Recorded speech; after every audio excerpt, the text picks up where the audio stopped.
ஒரு கதை சொன்ன உடனே அவங்கள டைரக்டர் ஆக்கிறது இருக்கு இல்லையா, இது சரியான விஷயமா இருக்காது. அப்போது டைரக்டரே அடிமையாக இருக்காங்கன்னா மற்ற டெக்னீஷியன் என்ன ஆகுது பாருங்கள், பொறுப்பில்லாத பலன் இருக்கு இல்லையா, அது சரியாக இருக்காது.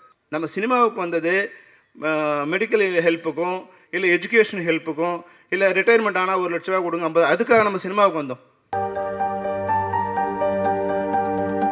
சம்மேளனத்தின் தலைவர், நம் சங்கத்தின் தலைவர் திரு ஆர்.கே. செல்வமணி அவர்களை அன்புடன் அழைக்கின்றோம்.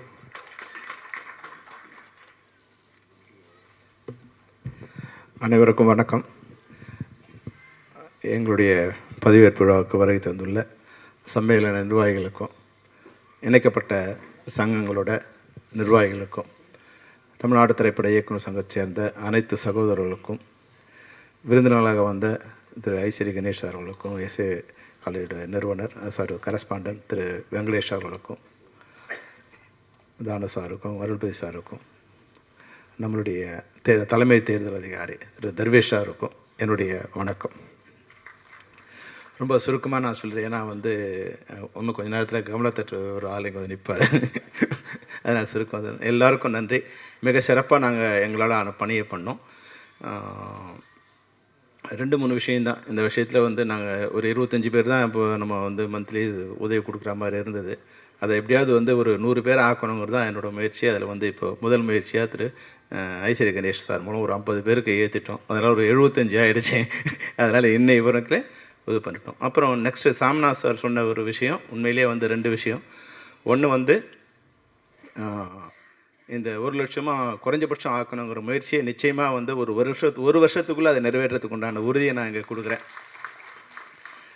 ஆனால் அதுக்கு ஒரு கண்டிஷன் இருக்குது. நீங்கள் ஏன்னா பொறுப்பில்லாத பலன் இருக்கு இல்லையா, அது சரியாக இருக்காது.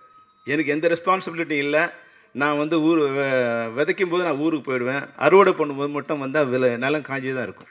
அதனால் எல்லாருக்கும் ரெஸ்பான்சிபிலிட்டி இருக்குது. இந்த 1 லட்சமாக எப்படி ஆக்க முடியும்? இப்போ நம்ம மெம்பர் ஆக்கும்போது 2 லட்சம் கேட்டால் 2 லட்சம் கொடுத்து மெம்பர் ஆனவங்க ஒரு 10% தான். 50,000 வாங்கிறதுக்குள்ளே நமக்கு கஷ்டமாக இருக்குது. ஆனால் சாமிநாத் சார் சொன்னார் இல்லையா, அங்கே மெம்பர்ஷிப்க்கு ஆகிறதுக்கு நான் சாமிநாதன்கிட்ட 100 ஃபோன் பண்ணோம். ஐயோ எங்கள் ஆள் எப்படியா கொஞ்சம் மெம்பர் ஆக்கிடுங்க. இல்லை சார், நான் 5 லட்சம் ஆக்கிட்டேன் சார். 5 லட்சம் கொடுக்குறேங்க, நான் மெம்பர் ஆக்குங்கன்னா இல்லைங்க, ஒரு 41 வயசு ஆயிடுச்சு. இது மாதிரி அவ்வளோ கண்டிஷன் வச்சு தான் அவங்க மெம்பர்ஷிப் ஆக்கணும். ஆனால் நாங்கள் 2 லட்சம் எங்கள் ஃபீஸு, நீ 50,000 கட்டினா போதும் வாங்க, ஏன்னா கஷ்டம். அது கொடுத்து கூட ஆக முடியாது, ஏன்னா நம்மளுடைய வருமானம் அவ்வளோ குறைவாக இருக்குது. அதனால் ஒரு கண்டிஷன் மட்டும் என்னென்னா, நம்ம விரைவில் அதாவது 100 நாட்களுக்குள்ள சங்க வழி சம்பளத்தை நம்ம அமுல்படுத்துகிறோம். எல்லா உறுப்பினர்களுக்கும் சங்க வழி சம்பளம் தான் இயக்குநர்கள் தவிர உறுப்பினர்கள் அனைவருக்கும் சங்க வழி சம்பளம் வரும்போது அது ஒரு ஃபினான்ஷியல் இது வரும். அதனால் நம்ம ஒரு ஃபினான்ஷியல் பில்டப் பண்ண முடியும்.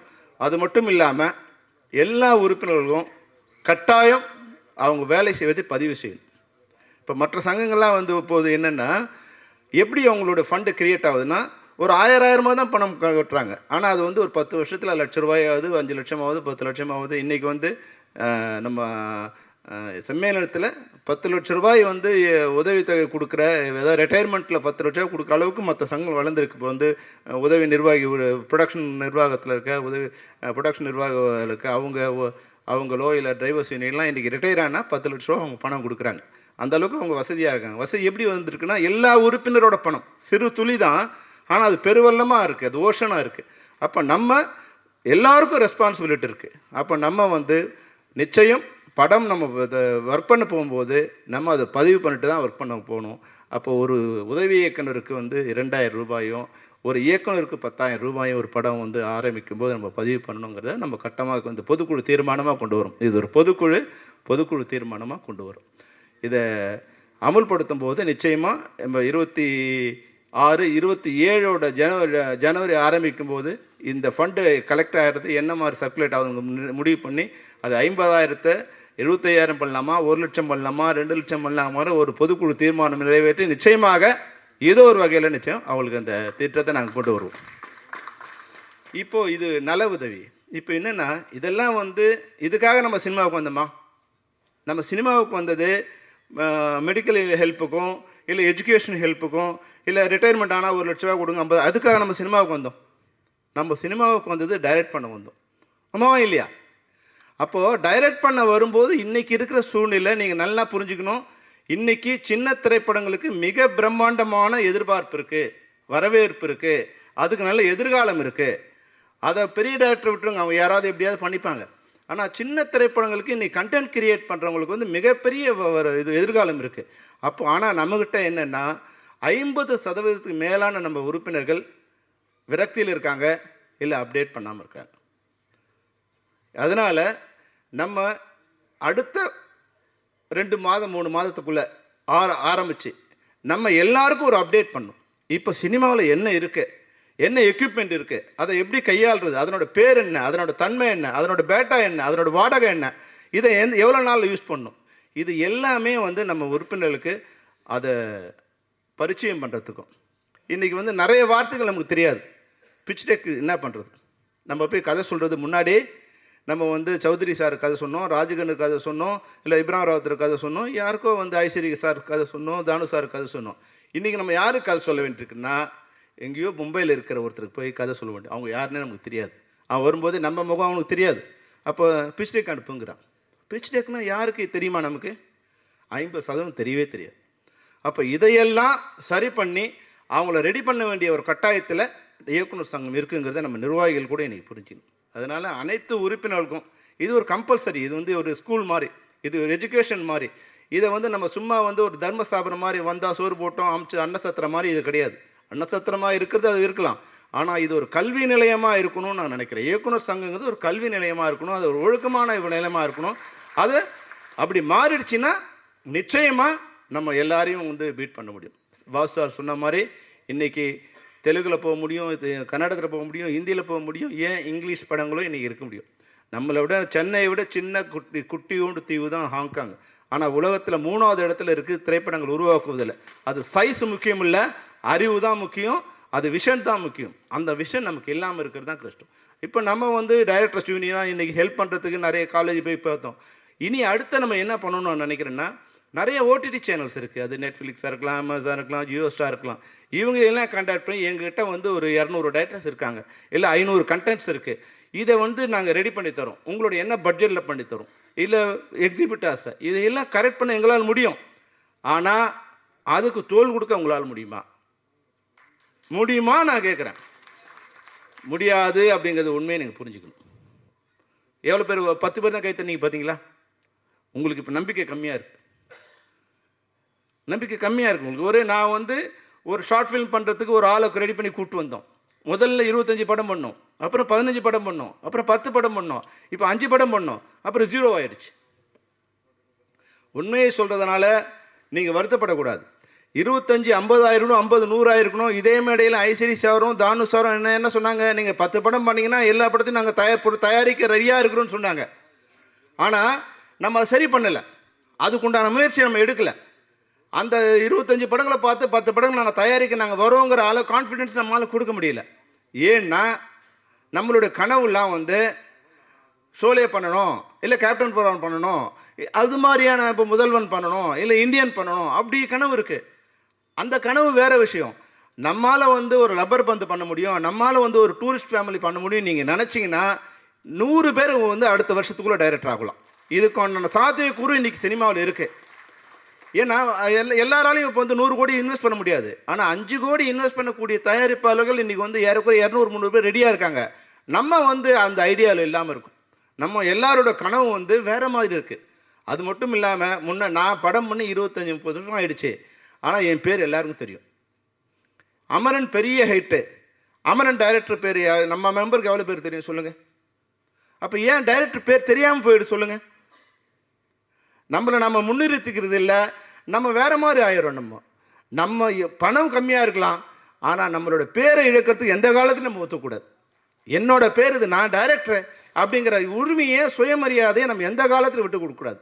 நான் பல செட்டுக்கு போகும்போது டைரக்டர் நட்பாக இருக்கலாம், ஆனால் அடிமையாக இருக்கக்கூடாது. அதுதான் இன்றைக்கி சினிமாவில் வந்து விஷயம். என்னென்னா நான் பல செட்டுக்கு போகும்போது நிறைய அடிமையாக இருக்கிறாங்க. அப்போது டைரக்டரே அடிமையாக இருக்காங்கன்னா மற்ற டெக்னீஷியன் என்ன ஆகுது பாருங்கள். அப்போ படம் எப்படி வரும் சொல்லுங்கள்? ஒரு படத்தில் போகும்போது 32 மானிட்டர் இருக்குது. ஹீரோயினுக்கு ஒரு மானிட்டர், ஹீரோயின் அசிஸ்டண்ட்டுக்கு ஒரு மானிட்டர். இது யார் இதெல்லாம் எப்படி டைரக்ட் பண்ணுறது? நான் சொன்னேன், இது என்ன இது எப்படி டைரக்ட் பண்ணுறது? ஆளாளுக்கு வந்து பார்த்துக்கிட்டு ஆளாள் கரெக்ஷன் சொன்னாங்கன்னா எதுக்கு டைரக்டரு? இந்த இந்த கருமத்தெல்லாம் முதல்ல ஒழிக்கணும்னு சொன்னார்.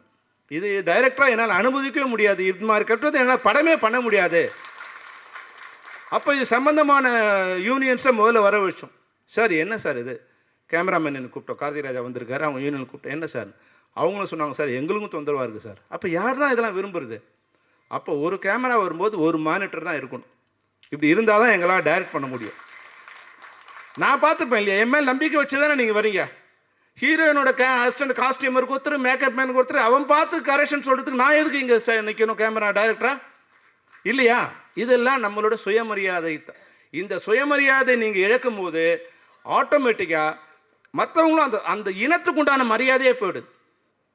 பிவாஸ் சார் 50 வருஷம் 40 வருஷம் ஆயிடுச்சு, பாரதி ராஜா 50 வருஷம் ஆயிடுச்சு, ஆர்கே செல்வமணி 30 வருஷம் ஆயிடுச்சு, உதயகுமார் 35 வருஷம் ஆயிடுச்சு, ஆபாவனம் 40 வருஷம் ஆயிடுச்சு. ஆனால் இன்னும் பேர் வந்துகிட்டே இருக்கு. இன்னைக்கு மிகப்பெரிய ஹிட்டை கொடுத்த இயக்குநர்கள் பேரை உங்கள் எவ்வளோ பேருக்கு தெரியும் சொல்லுங்கள். அப்போ ஏன் அந்த ஹிட்டில் அந்த வெற்றியில் நம்மளுடைய பங்கு மறைஞ்சு போயிடுது. யாரோ பேர் இருக்குது. இதை நம்ம ஒரு காலத்திலும் அனுமதிக்க முடியாது. இதுதான் நான் எனக்கு தோணுன விஷயம். இப்போ நான் படம் பண்ணணும்னு போகும்போது நிறைய விஷயங்கள் நான் கற்றுக்கிறேன், நானே கற்றுக்கிறேன். இப்போ நான் சிவா சார் சொன்னார் இல்லையா, படம் பண்ண சொல்லி எனக்கு சொன்னார். எல்லாம் ரெடி ஆகிடுச்சு. ஒரு கதையை அடுத்த போகும்போது எவ்வளோ விஷயங்கள் இருக்குன்னா எனக்கே அவமானமாக இருக்குது. எனக்கு தெரியாத விஷயங்களே இன்னும் 50% இருக்குது. நான் எனக்கு தெரியலைங்கிறதுக்கு நான் வருத்தப்பட மாட்டேன், வெக்கப்பட மாட்டேன். ஆனால் தெரிஞ்சிக்காமலே இருக்கிறது தான் முட்டாள்தனம். தெரிஞ்சுக்கணும், தெரிஞ்சிக்காமல் இருக்கக்கூடாது. தெரியல, எனக்கு தெரியலைங்கிறத தெரியலன்னு சொல்லுவோம். ஆமாம் சார், என் மைனஸாக இருக்குது. அப்போது நான் என் கேமராமேனை கூப்பிட்றேன், இதெல்லாம் என்ன விஷயம், இது எப்படி பண்ணுறது, இப்படி பண்ணுறது. ஆர்ட் டைரக்டர் கூப்பிட்றேன். அப்போது ஒரு கேமராமேன், ஒரு நல்ல ஆர்ட் டைரக்டர், ஒரு நல்ல டைரக்டர், ஒரு நல்ல ரைட்டர், நம்மளே வந்து நம்ம கதையை கொண்டு போய் டைரக்ட் பண்ணுங்கிற முதல்ல அந்த முட்டாள்தனத்தை விடுங்க. முதல்ல நம்மளே பண்ணும்போது அது நிச்சயமாக நீங்கள் பண்ணலாம், நான் பண்ண வேணான்னு சொல்லலை. உங்கள் கதையை நீங்கள் பண்ணுங்கள். ஆனால் இன்னொருத்தர் கதாசிரியர் இருக்கும்போது அதில் நல்ல விஷயங்களை நம்மளால் போராடி வாங்க முடியுது. குறைஞ்சபட்சம் வந்து வசனம் எழுதுறதுக்கோ திரைக்கதை எழுதுறதுக்கோ ஒருத்தர் நமக்கு ஒரு ஐடியா வச்சுருக்கோம். அந்த ஐடியாவை நானே பண்ணும்போது நிச்சயமாக அது வந்து இதுவாக இல்லை. ஆனால் இங்கே என்ன ஆயிடுச்சுன்னா, கதை, திரைக்கதை, வசனம், டைரக்ஷன் பண்ணால் தான் டைரக்டர் ஆகிடும். ஒருத்தர்கிட்ட போய் கதை சொன்ன உடனே இப்போ வர பிரச்சனைலாம் வந்து ஒருத்தர் டைரக்ட் பண்ண விட்டாங்க. என்ன சரியா இவர் என்ன சார் பண்ணணும், என்ன தெரியும் இவருக்கு? அப்புறம் 10 நாள் ஆன பிறகு ஒரு சார் டைரக்டரை மாற்றணும். ஏன்னா அவர் ஒன்றும் தெரியல. ஏன் கொடுத்த சான்ஸை ஏன் கொடுத்த? சார் கதை நல்லா இருந்திருக்கு. இந்த சினிமாவில் எவ்வளோ முட்டாள்தனம் பாருங்கள். கதை நல்லா இருக்குங்கிறதுக்காக ஒருத்தருக்கு டைரக்ஷன் சான்ஸ் கொடுக்கறது வந்து சரியான விஷயமா? கதை நல்லா இருக்குன்னா கதையை வாங்க, அவன் டைரக்ஷன் பண்ண தெரியுமான்னு சொல்லு, இல்லை அவங்க ஒர்க் பண்ணான்னு கேளு. என்ன தெரியும்? எதுவுமே தெரியாமல் வராங்க. இதுதான் இன்றைக்கி தமிழ் சினிமா விழுந்துட்டே வர்றதுக்கு காரணம். வண்டி ஓட்ட தெரியாதவங்ககிட்ட நம்ம வண்டி கொடுப்போமா? ஒரு வண்டியை வாங்குகிறோம், வந்து ₹1 கோடி போட்டு வண்டியை வாங்குகிறோம். அது எவ்வளோக்கு வந்திருக்கு, உனக்கு எவ்வளோ எக்ஸ்பீரியன்ஸு, நீ லைசன்ஸ் எடுத்து எவ்வளோ நாள் ஆச்சு, அதெல்லாம் பார்க்குறோம். ₹1 கோடி ஒரு 10-20 லட்சம் போட்டு வண்டிக்கு. ஆனால் பல கோடி போட்டு படம் எடுக்கிற ஒரு தயாரிப்பாளர் ஒரு கதை சொன்ன உடனே அவங்கள டைரக்டர் ஆக்கிறது இருக்கு இல்லையா, இது சரியான விஷயமா இருக்காது. நான் கதை சொன்னவங்கள டைரக்ட் பண்ணுங்கள், உங்கள் கதையை நீங்களே டைரக்ட் பண்ணீங்க, நான் வேணான்னு சொல்லலை. ஆனால் கதை சொல்வதே டைரக்ஷன் பண்ணுவதற்கு ஒரு பேசிக்கான குவாலிஃபிகேஷன் நினச்சிங்கன்னா அது அறிவற்ற தனம், அது சரியான விஷயம் கிடையாது. இதுதான் நான் இந்த நேரத்தில் ஏன் சன்மிக் சினிமா நான் மற்ற சினிமாவெலாம் பார்க்கும்போது அங்கே நிறைய ரைட்டர்ஸ் இருக்காங்க, நிறைய மூளைகள் வேலை செய்யுது. இங்கே வரும்போது ஒரு நம்ம ஒரு கதை சொல்லி டைரக்ட் பண்ணிடணும். நிறைய பேர்கிட்ட கதை வச்சுருக்காங்க, நிறைய பேர் கதை போகுது. இவங்களாம் யார்? நான் அப்படி செக் பண்ணும்போது அதெல்லாம் சரியாக இல்லாமல் இருக்குது. அப்போது நம்ம இயக்குநர்கள் நீங்கள் உங்கள் 2 விஷயத்தில் அப்டேட் பண்ணீங்க. அதுக்குண்டான எல்லா விஷயத்தையும் இயக்குனர் சங்கம் தயார் செய்து தரும். இந்த உறுதிமொழியை நாங்கள் உங்களை டைரக்டர் ஆகிறதுக்கு உண்டான அனைத்து விவரங்களும் நாங்கள் வந்து என்னென்னலாம் வேணுமோ அதையெல்லாம் நாங்கள் வந்து ஒரு 10 லேப்டாப் வேணுமா நம்ம ரெடி பண்ணி கொடுக்குறோம், கம்ப்யூட்டர்ஸ் வேணுமா ரெடி பண்ணி கொடுக்குறோம். அதுக்கு உண்டான என்ன விஷயம், எடிட்டிங் வேணுமா இல்லை வந்து என்ன வேணும், அது எல்லாத்தையும் ரெடி பண்ணி தரோம். ஆனால் இதெல்லாம் வேணுன்ற அளவுக்கு நீங்கள் சொல்லணும். அது மட்டும் இல்லாமல் மாதத்தில் ஒரு நாள் ஒரு கிளாஸ், அதாவது முழு நேரம் காலையில் 10 மணி ஆரம்பித்து 6 மணி வரைக்கும் கிளாஸ் எடுப்போம். அந்த கிளாஸில் வந்து இஷ்டத்துக்கு நீ வர முடியாது. முதல்ல ரெஜிஸ்டர் பண்ணிவிட்டு எவ்வளோ பேர் இருக்காங்க, அவங்களுக்கு உணவுலேருந்து எல்லாத்தையும் நம்ம சரி பண்ணி இயக்குனர் சங்கமே ரெடி பண்ணி தரும். ஒரு நாள் அவங்களுக்கு கிளாஸ் எடுத்து அவங்க வந்து ஏதோ 10 மணிக்கு வரோம், 11 மணிக்கு போகிறோம், நினச்சா வரோம் அப்படிலாம் இல்லை. அடுத்த மாதம் கிளாஸுக்கு இப்போலாம் யாரெல்லாம் ரெஜிஸ்டர் பண்ணிக்க, நீங்கள் ரெஜிஸ்டர் பண்ணிங்க, ரெஜிஸ்டர் பண்ணிக்கிட்டு அதுக்கு உண்டான வேலையை பண்ணு. அப்புறம் சாமிநாத் சொன்னார், சார் 6:30 மணிக்கு முடிச்சிருங்க. நிச்சயமாக 6 மணிக்கு முடிக்க ட்ரை பண்ணுறோம். ஆனால் 9 மணிக்கு ஆரம்பிக்குது, எங்களால் முடியலையே. 9 மணிக்கு ஆரம்பிக்க எங்களால் முடியல. தயவுசெய்து ராம்நாத் சார் வந்து அவங்க மேனேஜர்களுக்கு சொல்லி, அவங்க தயாரிப்பாளர் சொல்லி, எப்படியாவது நீங்கள் 9 மணிக்கு எங்களை படத்தை ஒரு ஷார்ட் எடுக்கிறதுக்கு ஆரம்பித்து கொடுத்துட்டிங்கன்னா நாங்கள் 6 மணிக்கு முடிச்சிடுறோம். அதனால் ஆனால் நீங்கள் அதுக்காக இழுத்துட்டே இருக்காதுங்க. டெய்லி இதே இதுவாக இருக்குது. 6:25 6:40 ஆனவுடனே double call sheet, 1.5 call sheet ஆகிடுது. அப்போ வந்து மேனேஜருக்கும் அவங்களுக்கும் சண்டை. அதனால் நாங்கள் முடிச்சிடும். சாமிநாத் சார் சொன்னதை நாங்கள் நிச்சயமாக கணக்கில் வச்சுக்கிறோம். சாமிநாதன் நீங்கள் கவலைப்படாதீங்க. ஏன்னா இன்னும் யாரும் நாங்கள் சால்வ் பண்ண அனுமதிக்கல. ஏன்னா சாமிநாதன் சம்மேளனம் சார்பாக வந்து சால்வ் போடாமல் மற்ற யாராவது சால்வ் போட்டால் 2 ஆக்கிடுவார். அதனால் நான் வந்து இவர்கிட்ட சொன்னேன், அப்பா இருப்பா முதல்ல வந்து இது போட்டோம். அடுத்து நம்முடைய தலைமை தேர்தல் அதிகாரி வந்து ஒரு வார்த்தை பேசின பிறகு நீங்கள் இவ்வளோ நாள் காத்திருந்தீங்க. அதனால் தயவுசெய்து ஒரு கசகசன்னு இல்லாமல் நாங்கள் எல்லாரோடும் சேர்ந்து ஒரு சங்கமாக சேர்ந்து எல்லாரோடும் ஒரு நல்ல ஃபோட்டோஸ் எடுக்கணும்னு விருப்பப்படுறோம். அதனால் அழைக்கிறவங்க மட்டும் மேலே வந்து அந்த உங்களுடைய சால்வை போற்றி எல்லாரோடும் ஒரு நல்ல ஃபோட்டோ எடுக்கணும் விருப்பப்படுறோம். அது கசகசன்னு இல்லாமல்.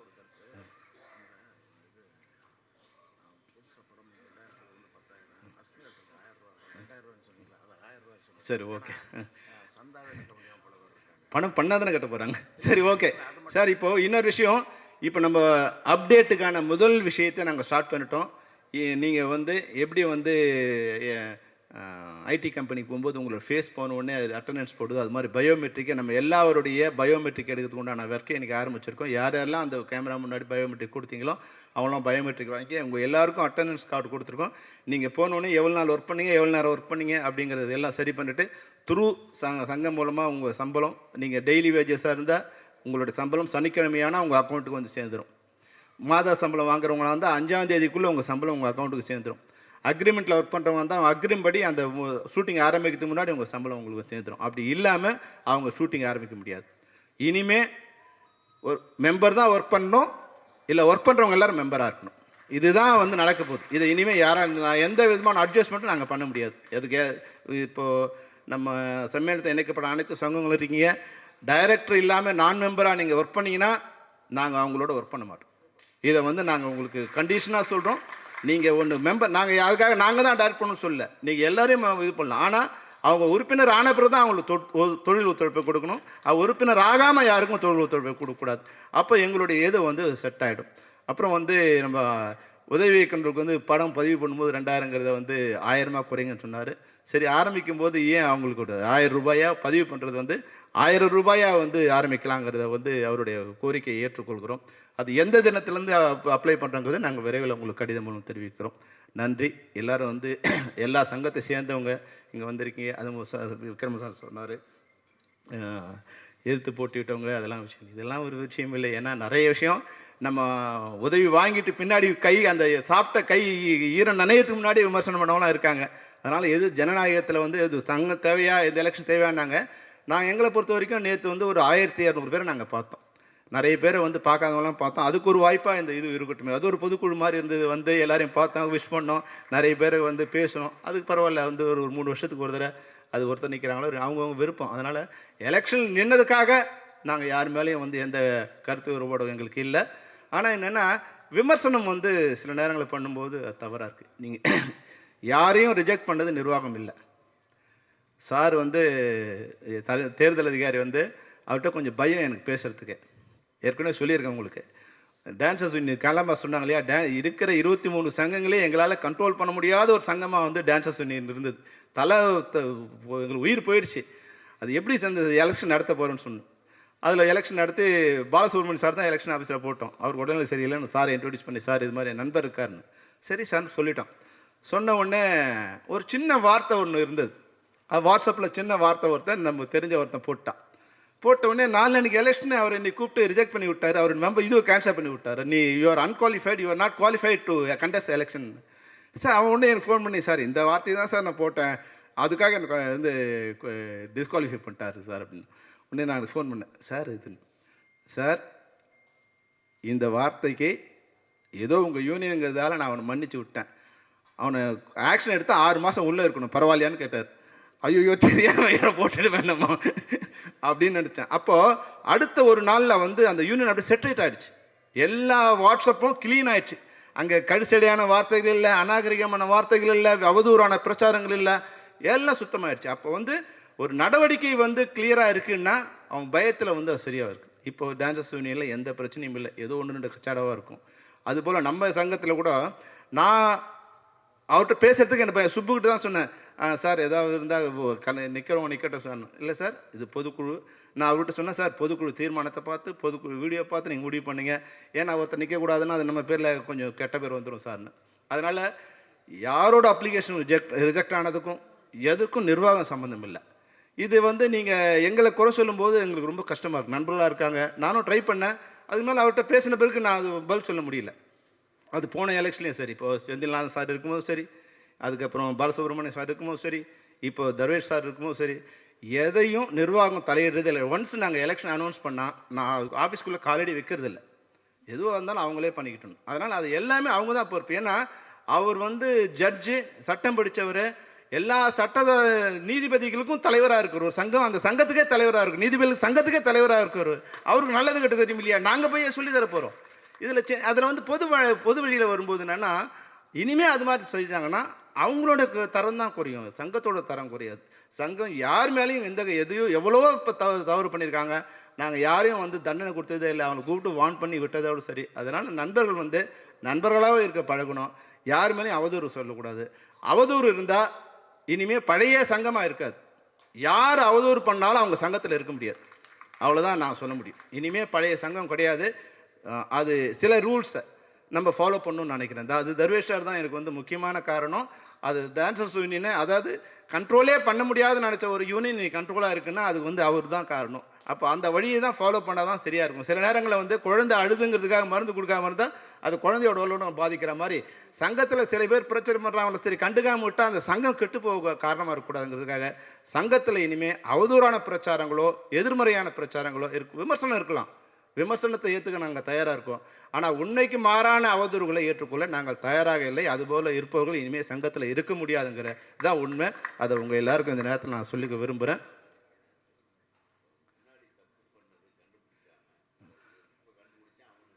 அதெல்லாம் வேண்டாம், அதே வேண்டாம் சார். அதனால் எல்லாரும் நண்பர்களாக இருப்போம். நாங்கள் எல்லாருக்கும் நண்பர்கள். நாங்கள் நிர்வாகம் வந்திருக்கோம், நாங்கள் ஆள்வதற்காக வரல, நிர்வாகம் பண்ண வந்திருக்கோம்.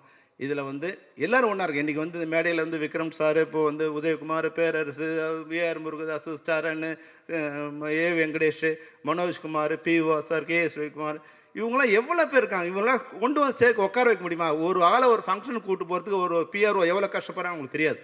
இப்போ சாதாரணமாக ஏஆர் முருகதாஸை ஒரு ஃபங்க்ஷன் கூப்பிட்டு போனால் எவ்வளோ அலையணும் அவங்களுக்கு தெரியாது. அப்போ அவங்க நம்ம மேடையில் உட்காந்துட்டு இருக்காங்கிறதுக்காக நம்ம ஈஸியாக எடுத்துக்கூடாது. அவங்களுக்கு உண்டான மரியாதையை நம்ம கொடுத்துடணும்.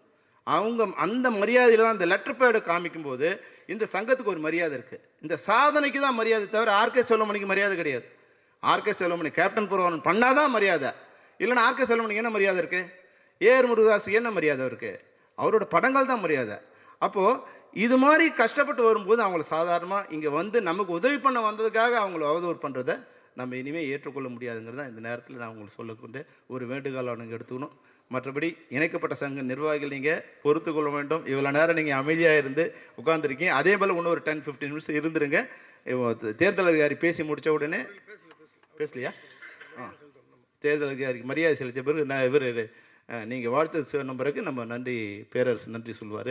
பேரரசு ஏன்னா நிறைய மேடைகள் அவர் நிறைய காராசாரமாக பேசுனதால் இந்த மேடையில் அவர் பேசுறதுக்கு வாய்ப்பை நாங்கள் கொடுக்கல. நன்றி, வணக்கம்.